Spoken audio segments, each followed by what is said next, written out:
section, the legacy of Mother Lily. We cannot just see it go away. Seeds have been planted since she entered as a housewife in the entertainment industry more than 60 years. As a movie fan and distributor of foreign movies, and finally her greatest achievement as a movie producer. She took care of not only Regal, but actually the whole entertainment industry. She fought for the industry many times.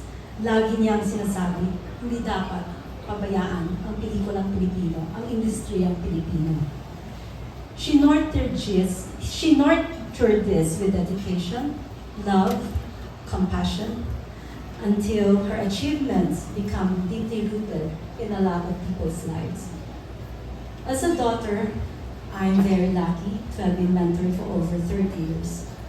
But I'm facing a big challenge, how to make sure we live not only through her memories and her achievements, but moving forward and fortify this in the next decades and generations.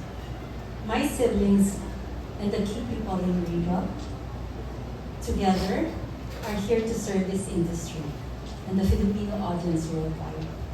We will uphold to this day, moving forward, our commitment as great as what was planted to continue the legacy of Mother Lily.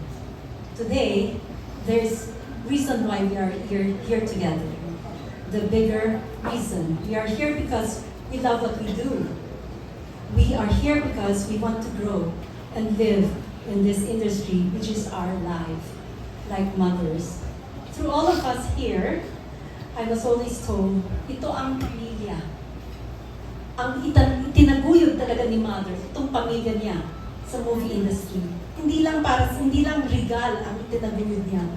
Tinaguyod niya ang Pilipino, ang pelikulang Pilipino. Kaya, nagpapasalamat ako syempre sa aking mga magulang, Leonardo Lily Monteverde. Kasi lagi niya sinasabi, kayo ang kanyang pamilya.